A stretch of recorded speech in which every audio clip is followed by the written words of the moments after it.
Hello and welcome to Ringtalk, or Season 3, Episode 7. I'm Kevin Campion. We did say Martin Theobald will be back this week, but him and Steve recorded it and it never recorded, so we're having to do it again.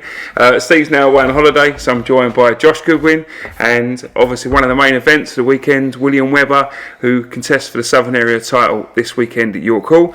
Gentlemen, thank you for joining me. How are you both? We'll start with you. Yeah, no, I'm doing really good. Training's going well. Just it's the boring bit now, and it's the fight week. Yeah, just doing nothing really and waiting. The countdown. That's what it is. The countdown. We'll come on to talk about that a little bit in the morning. Get a little bit more in depth. Josh, how are you? Yeah, same as always, mate. Good. Busy.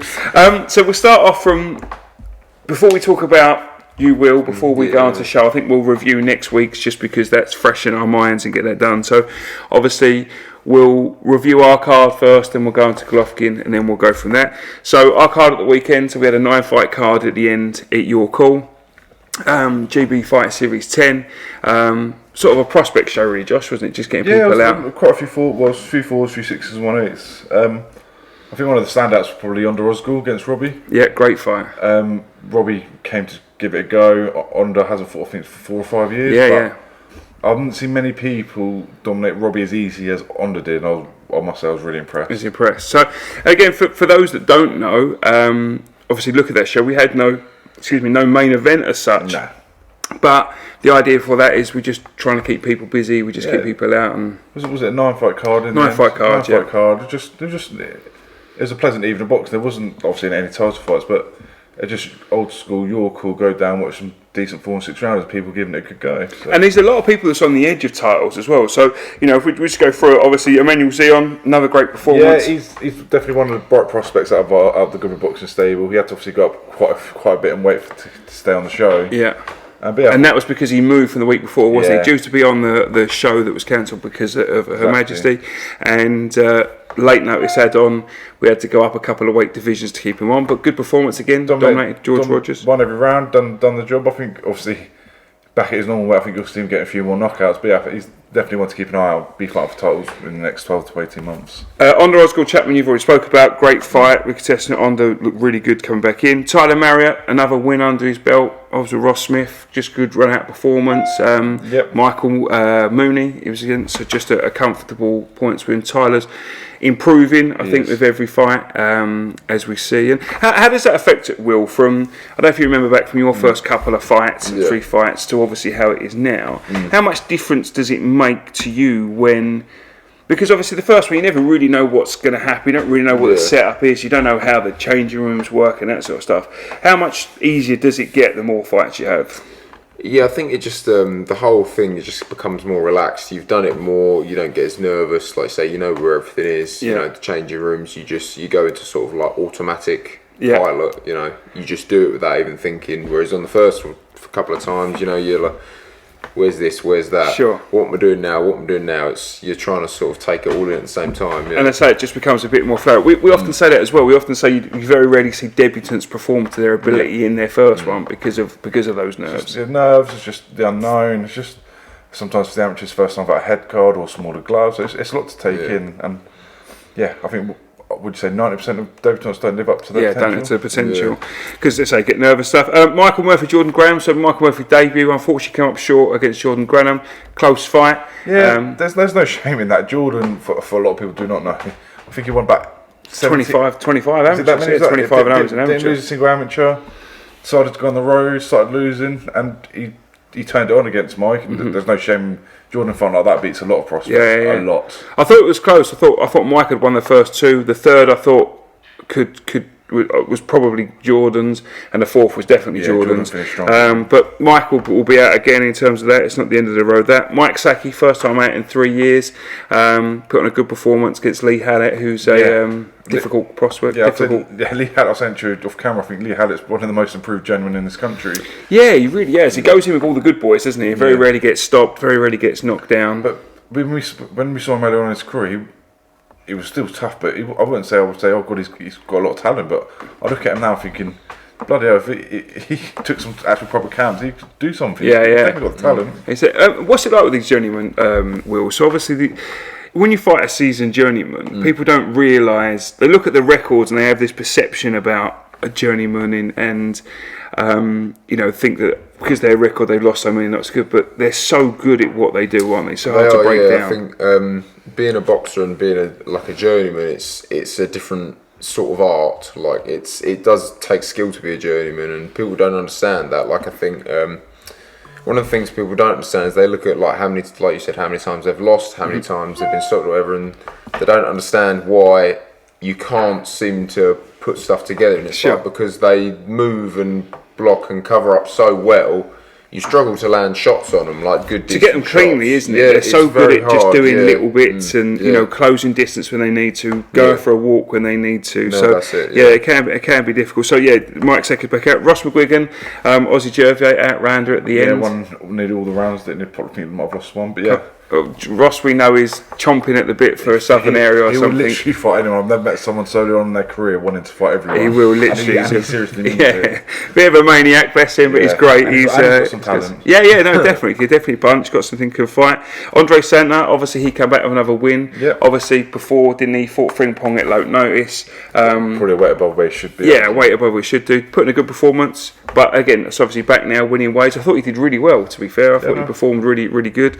I think he's definitely one to watch as well. Mitchell Frierson, so the first time he's been on our show. Yeah, I actually missed that one, but I'll leave that to you to review. Yeah, great performance. I think it's the Paul Kavanagh, his coach, said how it was probably the best he's boxed. I thought he boxed really well. I think he's again one to watch. I thought it was really good because he's had a bit of time out as well.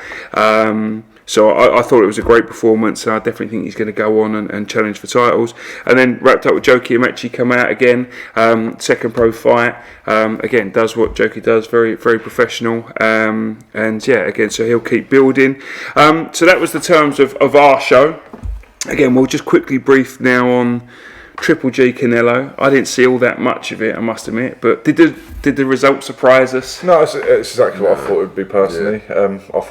I think my dad thought he was going to be really one-sided. I thought he did. We talked about that, didn't we? I think I said at the time, I think Canelo wins, but I think he'll just win points by 4 or 5 rounds. And I think effectively, barring some close judge scorecards, that's pretty much what happened. Yeah. Did you see it, Will? Yeah, I saw majority of it. I missed a few rounds, but yeah, I mean, I was worried that because I like both boxers, I thought he was going to do a bit more on Golovkin this time from seeing Golovkin's last fight. Yeah. But I don't know if that was just ring rust from Golovkin or something like that. But I just said points. I didn't think he'd stop him. No. And surprising how good. I mean, Canelo is such a good operator, and to be 40 years old, which Triple G was coming into this. I mean, it's incredible to do that at 40, definitely. To be able to carry on to that level, have that chin never been dropped as he is an amateur. I don't think I've ever seen Golovkin hurt, let alone. I mean, he's an absolute lunatic. And I remember speaking to one of the board officials when Golovkin was over, I think for the Kell Brook fight, and they were saying in the changing room, he was just sat on a plastic chair. He just looked like a serial killer. He was so calm. There was no fuss about him. He just got ready. There was not sat on some big couch. He was just sat on a plastic fold-out chair, just like an absolute man. But what do we see next for Canelo? And what do we see next for Triple G? Retired? Do we see him in anything else? Or? I think Triple G should. Outside Canelo, I think he beats pretty much most super middles, to be honest. Would you be interested in seeing him carry on? Yeah, he's got plenty left up. Same for you, Will? Yeah, I'd be interested. Yeah, definitely. I love both boxers. So you're still interested in him for the market if he was to come back in again? Yeah, I think definitely. Yeah. And obviously, what about Canelo then? Where do we see him? What do we think he's going to be? Let's talk about him obviously doing the Bivol fight again. But I think Canelo against any top 5, top 10 or reigning world champion from middle to heavyweight would be an interesting fight. The only thing I don't want to see is Canelo Triple G 4. No, I think they've even said the rivalry's over now, haven't they? I think it's done and dusted. Okay, so we'll move on and Will, thank you for joining us. I know it was a bit of a way to come up, especially on fight week. No worries. For those that don't know, obviously you're going for the Southern Area Super Middleweight title this weekend. Yes. At the third attempt, but not the third attempt of where you fought before and lost. It's been scheduled twice before, hasn't it? And it's fallen out. So we'll just give a bit of context for people. So due to fight Chris Davis for the title in March originally, the first one, wasn't it? Yeah. And unfortunately, due to personal issues on the week, Chris was unable to box, and so we had to reschedule it. Yep. We then rescheduled it to June. June. Yeah. And then unfortunately Chris again pulled out. Yep. And completely withdrew from the whole. So after that, so let's talk about that. How difficult has it? And you got a run out in between that, didn't you? In terms of yes, I got about in. You got me on the week after what should have been my fight. Yeah. So let's talk about that. How has it been for you when you're trying to prepare for a title fight, which is the biggest fight of your career so far, and then to have it move not once but twice? How does that psyche feel?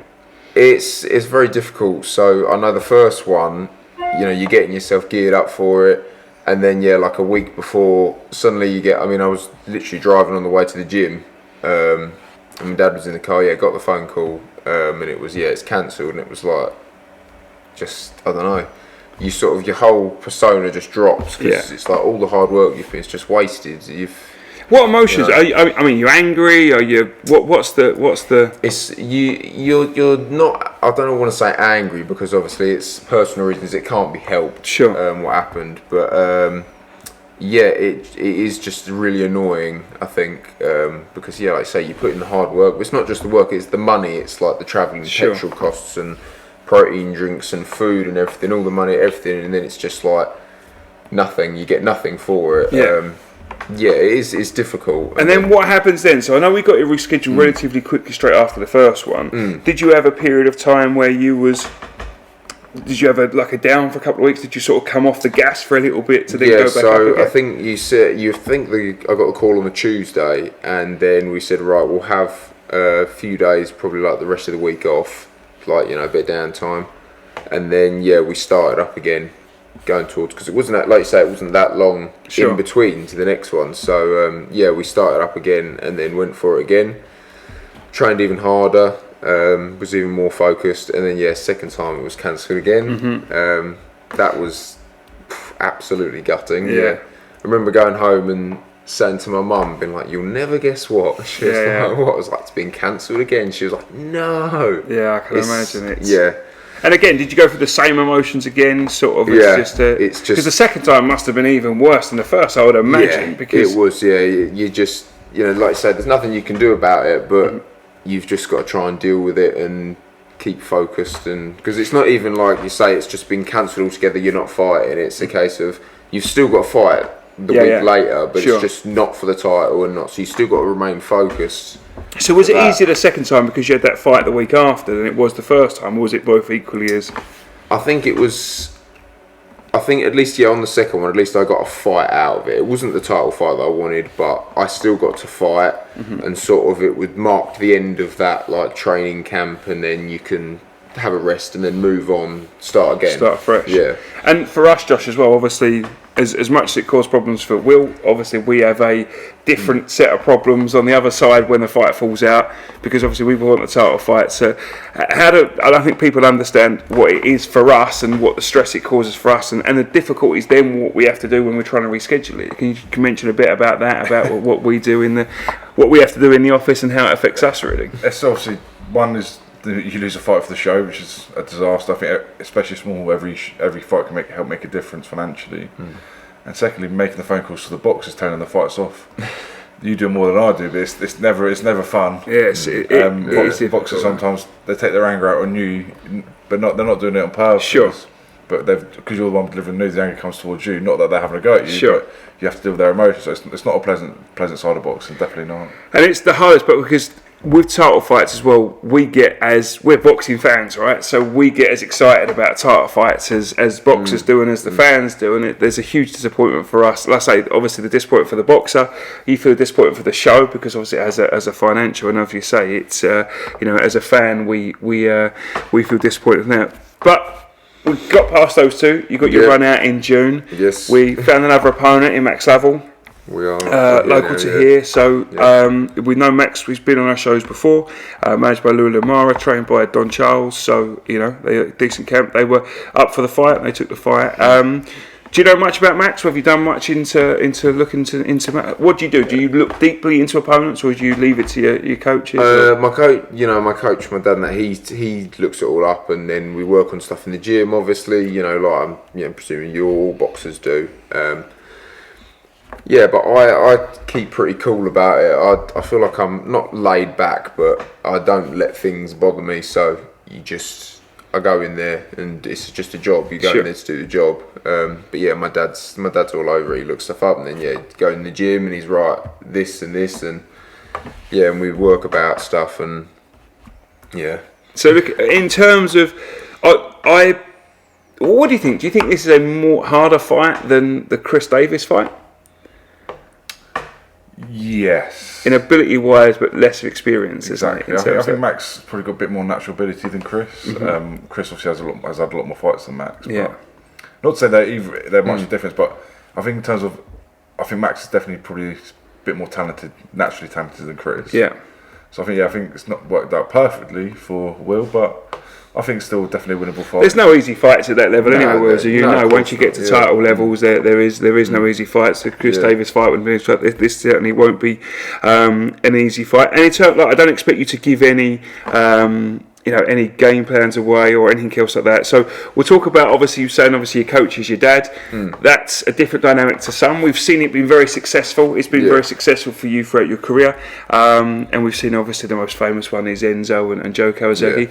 How do you find that dynamic in being a coach and having your father? I find that it can be difficult sometimes, just where it's because obviously he's trying to help you with boxing, but he is also your dad at the same time, so it can be difficult. But at the end of the day, to me, it doesn't matter. I know that my dad knows me best. Sure. He knows what's best for me, and he knows. He just knows. He's closest to me. He knows what's going on.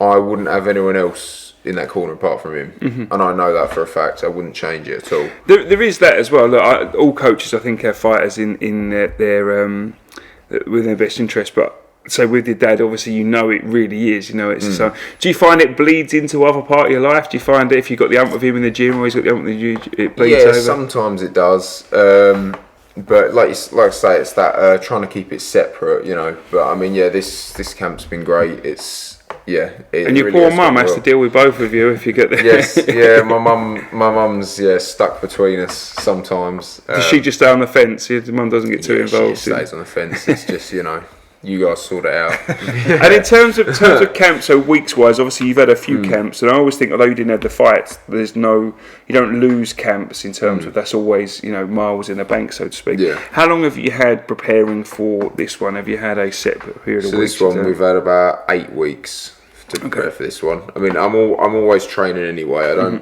I know some boxers do the thing where if they're not fighting or they're not in a camp, they just stop training altogether, which I don't understand. So I'm always training anyway, but then we change the training up, and when we go into a fight camp, everything changes, and intensity. Yeah, the intensity changes and everything. So we've had 8 weeks for this one. It's been a good camp really. We've been pushing extra harder than before, always harder than before. Yeah. And what's your prediction for the fight? Obviously, I know you're not one to trash talk, and I know we've spoken. I know you've been very respectful to Max and him likewise as well in terms of their team. It's I think both of you understand. So, what is the prediction? How do you see it going? What's the? Well, obviously, I see me winning. Yeah. There's no other way. But it should be a good, entertaining fight. I mean, like you say, Max is, he's got more maybe natural talent than Chris did. But it should just be good. I mean, especially for the fans as well, for people watching, it should be a good, entertaining fight to spectate. Sure. I don't want to say too much really, but I just think it'll be a good fight for everyone.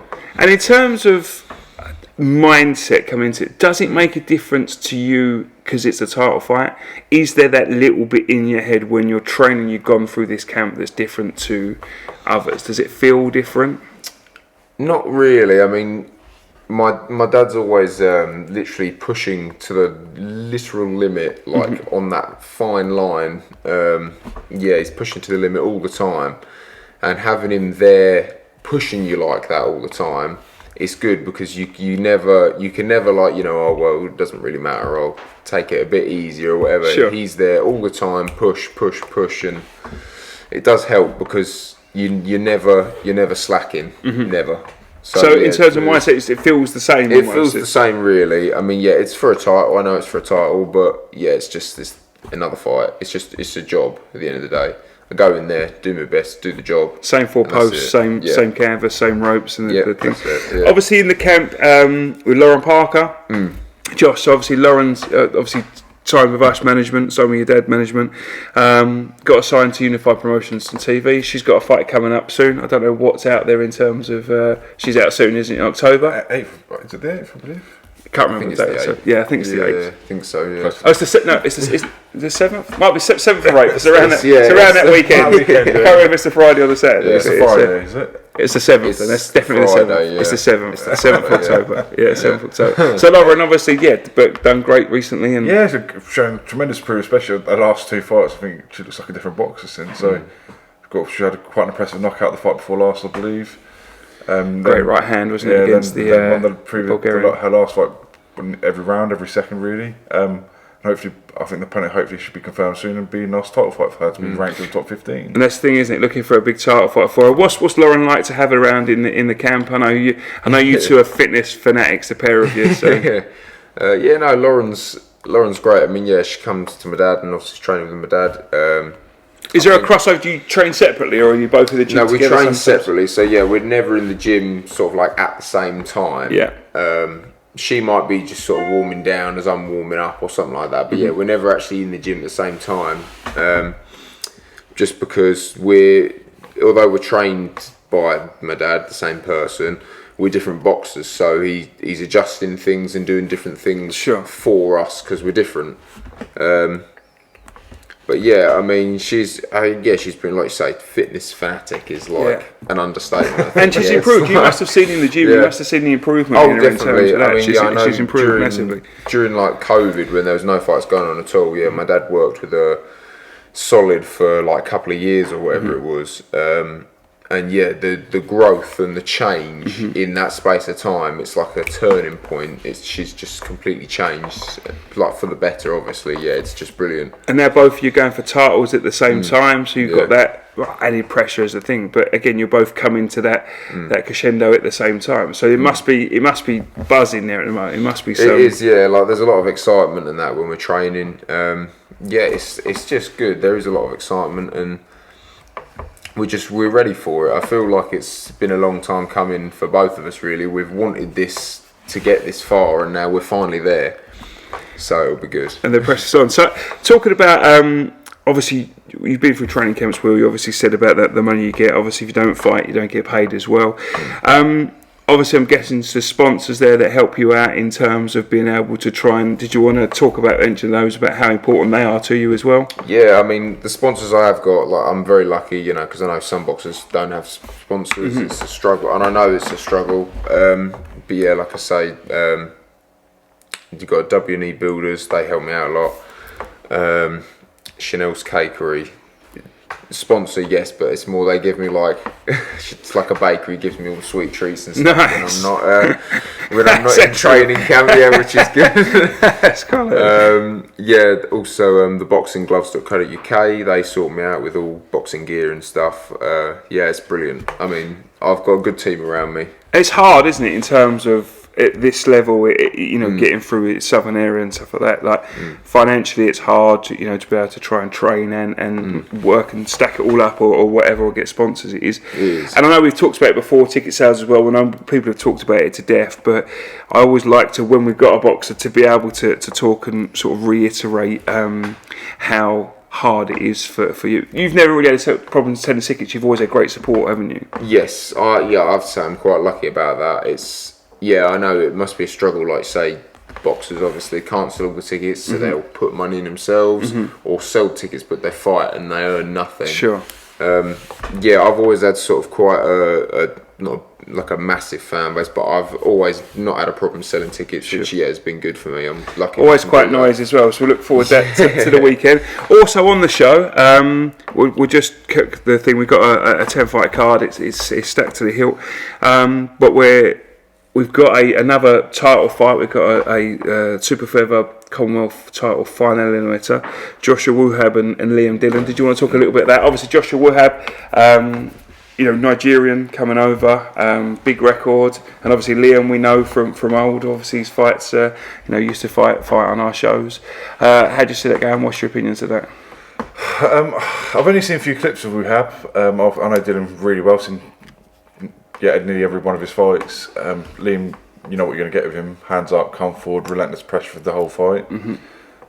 He's obviously got a new team on board now, and Wuhab comes highly rated by Mickey Moo's manager. I believe he's signed with Ludabella as well. Ludabella Entertainment. Yeah. So Mickey has a very, very good ability of finding these African fighters that have gone on the radar, extremely talented, like the Duke Mikas, Rich Commies, and he's saying this could be the best of the lot. If he's as good as they're saying, Wuhab should look, I believe, take Liam out late on. If he's not as good, it's going to go to points, and it could be a flip of the coin. And it's interesting you talk about, obviously, Richard Comey went on to be a world title one thing. You tend to find as well when the African fighters come here for the first time, these talented ones, the first one or two isn't, again, it's almost like a debut like we talked about before. They never seem to fulfill that potential. You can understand they come to a country, sometimes they haven't ever been here before. Different rules, different setup, different whatever sort of thing. Different crowd, in front of British people. Sometimes they've only fought in front of a few hundred people. Sometimes you'll be up to 1250. And it's whole different pressures. And sometimes they don't come to England until a few days before the fight. They might not be fully acclimatised. So you can understand that it can be tough for their first fight. But we have been for a few weeks now. So some of those excuses should be on valid. But yeah, you're right. It sometimes can be a debut. And so, like Will's fight, this was due to happen before. It got reissued due to a visa issue. That's obviously now been everything sorted. So you're thinking, you think Wuhab will if he's as good as they say, he should. I could see him stopping Liam Dillon later on. If he's not as good as they say, it'll be points, and who wins, I don't know. Okay. Do you know much about either Will? Have you seen any? Obviously, Wuhab you probably haven't seen much of. No, I haven't. But I've seen Dillon before, and I think he's good. Like I said, I don't know the other guy. But yeah, it would be definitely one to watch, I think, yeah. And how's that feel for you? So obviously you've got you're on a show now. Obviously a Southern Area title fight. You've got a Commonwealth final eliminator on it. So the next whoever wins this fight fights the Commonwealth title next.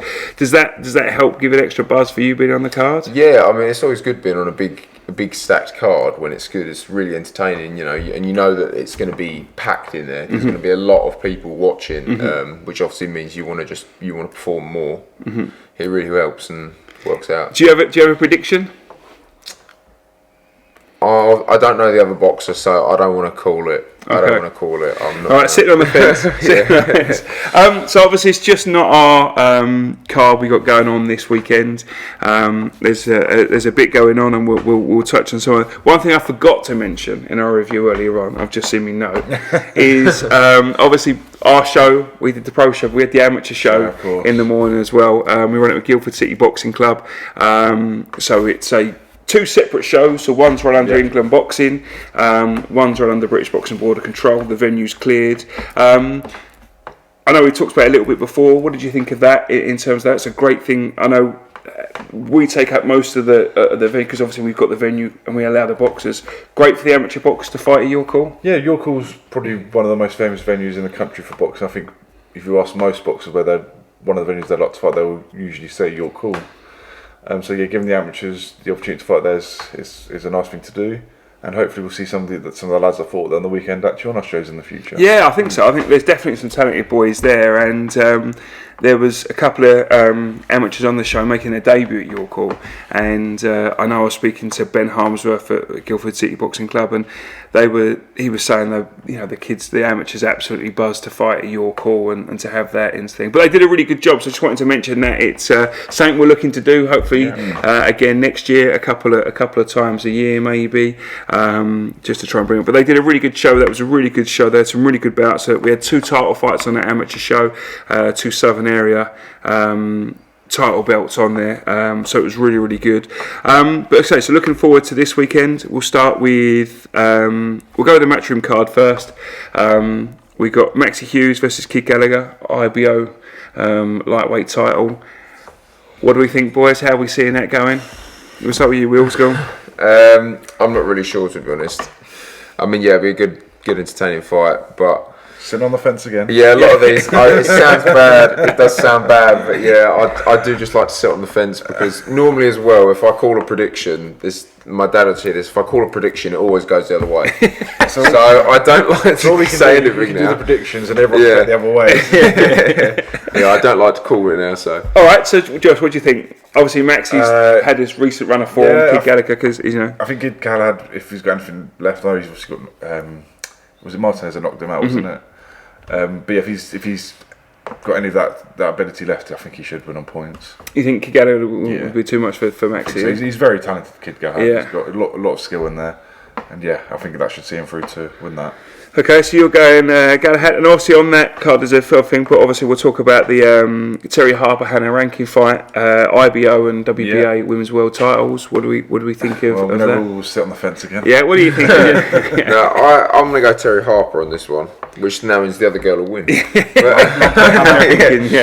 No, I'm going with Harper on this one. I will come out and say it. I don't know. I like Harper the way she boxes.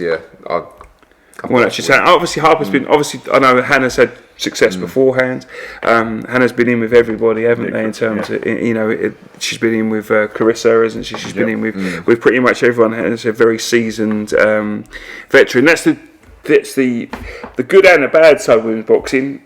Obviously, there isn't the talent pool, so they get opportunities at titles and they get multiple chances. But how do you see it, Josh? I agree, Will. I think Terry Harper will win. Yeah, I think I think she's going up a weight a division or two, Terry. So that could be the only thing that holds her back. But if I was to put money on it, I'd say Terry. You think just outboxing? Do you think Hannah could be too big and wear her down as it goes on? That definitely could happen. But I think Terry will have just too much ability for her. Yeah, I don't think Terry will engage too much in terms of want to stand in the pocket too much and things. So, but interesting fight. It's a really good fight. Right, we'll go on to.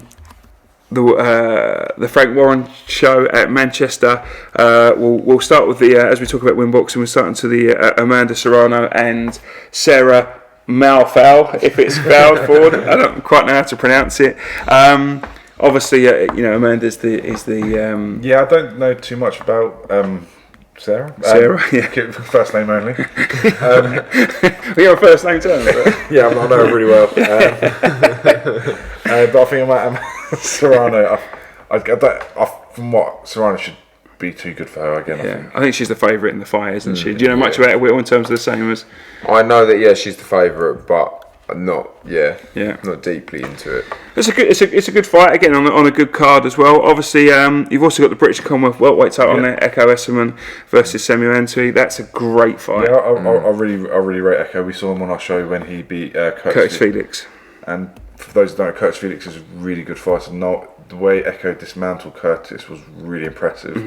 And since then, Curtis had a few good fights against Sam Giddy. A lot of people thought he might have won that fight. Really good performance against Sam. So he's a really good fighter, Curtis, and Echo won that. Not comfortably, but towards the end he took over, and I've followed his career ever since, and I think he'll win that at late stoppage or points again. And Samuel's had some good wins on his card as well. Can punch a little bit. He's quite strong. Do you know much about either of them, Will? Do you think it's a chance to see it coming? Again, not masses, but from what I have seen, I've got to agree with Josh. I think Echo, be too much. Just the engine, I think, in terms of that keeping it up and thing. But that's a really, really good fight. So Echo Esserman 17-0, Samuel Antwi 14-1. So it's a really, really good co-main event. I'm assuming it is on the big fight, which is obviously Joe Joyce versus Joseph Parker. I want to go to Will because he said he actually has an opinion on this. What's the thing? First of all, it's a great. I think it's a really good fight. No, it is a really good fight. I think it's a really great fight. And so, what do you think? I've got Joyce on this one. Okay. I think Joyce. Don't get me wrong, I like Parker. I really like him. I think he's good. I've just got Joyce winning it in my head. I just think Joyce he's a bit fresher. I think I'd use as the word. He's a fresher boxer. A bit younger. I just think he's gonna. And I think from the stories about him having the power that he's got, I think he might get Parker out of there. I think he's got a great chin as well, Joyce. Yes. He's just got this. Yeah. I mean, people comment about he's slow and he's robotic and stuff like that, but he gets the job done, doesn't he? Yeah. Just walks through people. I think the juggernaut, as he called. I think people thought Daniel Dubois would hit him and that might put him in his place, but Dubois hit him and didn't phase him one little bit. So how do you see it going? I agree. Look, he's never fought anyone on the level of Parker, has he? But Parker sometimes can just leave that a little bit too much to do. Like he saw against Dillon White, he left it to the last round. Yeah. If he started over, I mean, he could. Yeah, he really hurt White in the last round, didn't he? Really, imagine really if he started that onslaught round early, could have maybe got him out. Actually, got him out of there. Yeah. Was it Anthony Joshua? I feel like in that fight, he never truly put 100% into it. I feel like he was happy to just go the distance. Yeah. So I feel like if he turns up like that, I agree. I think Parker will get him. I think Joyce will get him out of there. Yeah. I feel like if Parker can be the best of Parker, I think he could have a chance like boxing him. But whether he can stay away from 12 rounds, I doubt. And that's the thing, isn't it? Because Parker does have the box ability, because he moves quite well for a heavyweight. He does have the ability to not muddle, but to box, because Joyce, you know what Joyce is going to do. You're not going to see Joyce skirting around the ring, popping out the jab, are you? You know he's going to come forward and try and do. So I think you're right. If Parker brings his A game, I think he's got a chance. But I agree with you, gentlemen. I think Joe will gradually sort of grind him down and thing. But it's a really good fight. And let's talk about that then. Whoever wins, let's say Joyce wins, who would you like to see him with next? Where do you see it go? Maybe Chisora. I think that'd be quite an interesting fight. Okay. Yeah. Deontay Wilder's, Andy Ruiz. Dillon White's, would you see? I've got to think. I've had enough of Dillon White. I don't know why. Okay, that's interesting. Don't get wrong. He's only lost to good people, but again, he must be in his mid to late 30s now. Do you class Dillon White in that mix of the Deontay Wilder, Ruiz? No, he's a level below. He's a European fringe level fighter for me, Dillon. Okay, which is no shame in that, but. No. I don't think he beats Wilder. I don't think he beats AJ. He obviously doesn't beat Fury. Yeah. I think Joyce beats him. I think Parker has a good chance of beating if they fought again.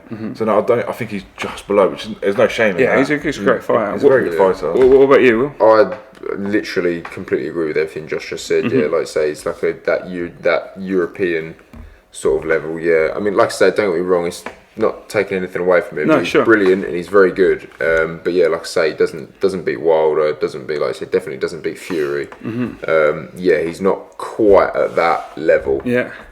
It's interesting. I see him a little bit higher than that in terms of I think the Joyce fight would be interesting. I think he'd have a chance against Joyce. I think Joyce might again outbox, depending on not outbox him out sort of bludgeon him and stuff like that. I would like to see him in with Deontay Wilder. I think that would be an interesting fight because we don't know what Deontay Wilder's like since he's come back from before, so that would be interesting. But I agree with you. I do think he's a little bit below the top, the Fury and AJ. I'm a little bit out on the moment. I'm not sure how that would go because we don't know what the AJ is going to come back. It's be interesting, but. Heavyweight boxing, there's some fights to be made at the moment. There's some good talent. Even let's say the Whites, the Joyces, the Parkers, the Ruizes, the Wilders, the AJs, and we really need the next crop to come through now in terms of heavyweight boxing. There's no heavyweights I'm looking at right now thinking, they're going to be the next stadium sellout fighter like AJ or Fury are. Yeah, there's definitely a. Roll it forward 2 years, there's going to be a hole potentially, isn't there, for it to be mixed. But it's okay. Well, thank you for joining us. I think we've wrapped up pretty much everything we wanted to talk about. Will, I don't know if you've got any last words before the weekend. Obviously, I know you said your predictions go the other way, and you predicted that you're going to obviously come away with the win. But obviously, any last words for the weekend? Just want to get it here, I guess. Now, just literally thank you to everyone who's bought tickets. Thank you to sponsors, everyone who's helped out. Sparring partners, everyone. If you've helped out, thank you, because without you, it's not possible. And if people still want to get tickets, you still got tickets available. You can always get more. Tickets available. Contact me on any of my social medias. So just run us through your social medias. So you got Facebook, obviously, just William Webber on Facebook. Yep. Your Instagram. What you got? What's your boxing Instagram? William Webber 666. William Webber 666. I always get it the wrong way around. Or it's 666 William Webber, or it's William Webber something. William Webber, it'll come. You'll find him eventually on Instagram under something. Thank you for joining us, mate. I appreciate you coming up on Fight Week and coming up to here to do it. Good luck for the weekend. It wraps up next week. I don't know who it'll be. Might be Martin, might be Steve, might be me and Josh. Who knows? But thanks for tuning in, and we'll catch you next time.